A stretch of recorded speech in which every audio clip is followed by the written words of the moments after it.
बहुत समय पहले एक छोटे से गांव में एक गरीब लकड़हारा रहता था।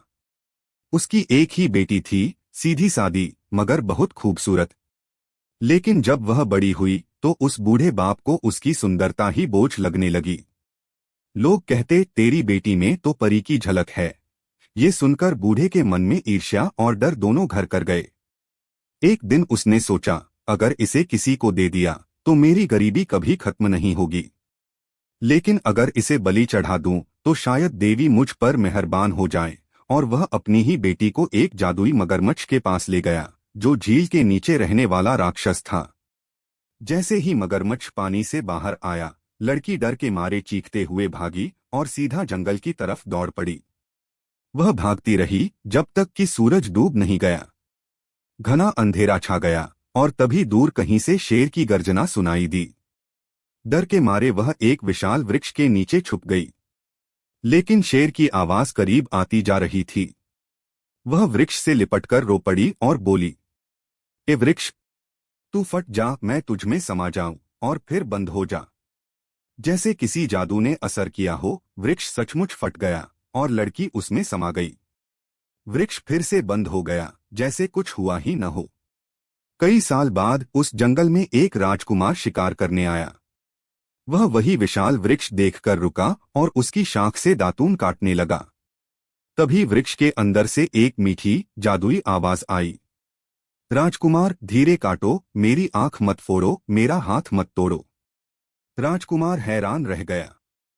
वह आवाज किसी इंसान की थी, मगर इतनी सुंदर कि उसके दिल में जैसे कोई तीर चुभ गया। उस रात वह आवाज बार बार उसके कानों में गूंजती रही। अगले दिन उसने दरबार में ऐलान किया, मैं किसी इंसान से नहीं, उस वृक्ष से विवाह करूंगा। राजा और रानी दोनों सन्न रह गए। लेकिन चूंकि राजकुमार उनकी इकलौती संतान था, उसकी जिद के आगे झुकना पड़ा। विवाह की रस्में उसी वृक्ष के नीचे पूरी की गईं। राजकुमार ने वह वृक्ष उखाड़कर अपने महल के बाग में लगवा लिया। सब हंसते थे, कहते, पागल राजकुमार वृक्ष से शादी कर बैठा। हर रात जब महल सो जाता, वह लड़की वृक्ष के अंदर से निकलती, राजकुमार के कपड़े ठीक करती, दीपक जलाती, राजमहल की देखभाल करती और फिर सूरज उगने से पहले वापस वृक्ष में समा जाती। एक रात राजकुमार ने सब कुछ अपनी आंखों से देख लिया। उसने महसूस किया कि उसका बंधन सच में जिंदा है। अगले दिन उसने सोचा, अगर मैं इस वृक्ष को नष्ट कर दूं तो वह हमेशा के लिए मेरी हो जाएगी। सुबह होते ही उसने सैनिकों से कहा, इस वृक्ष को काट दो। वृक्ष जलने लगा। उसकी टहनियों से धुएं के साथ एक चीख उठी, राजकुमार, तुमने क्या किया?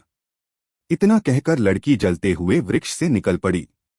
उसकी आंखों में आंसू थे, पर राजकुमार के सामने खड़ी होकर उसने कहा, तुमने मेरा आश्रय छीन लिया, अब मैं कहाँ जाऊं? राजकुमार बोला, अब यह महल ही तुम्हारा घर है। मैं तुमसे सच्चा प्रेम करता हूं। अब तुम्हें किसी अंधेरे में छिपने की जरूरत नहीं। लड़की के चेहरे पर एक हल्की मुस्कान आई। उसने आसमान की तरफ देखा और कहा, शायद आज पहली बार मुझे अपना ठिकाना मिल गया है। उस दिन के बाद राजकुमार और वह लड़की एक दूसरे के साथ रहने लगे, एक रहस्य और प्रेम की कहानी बनकर। कहते हैं, आज भी उस महल के बाग में एक नया वृक्ष उगा है, जो रात को कभी कभी किसी सुरीली आवाज में कहता है, राजकुमार, धीरे काटो,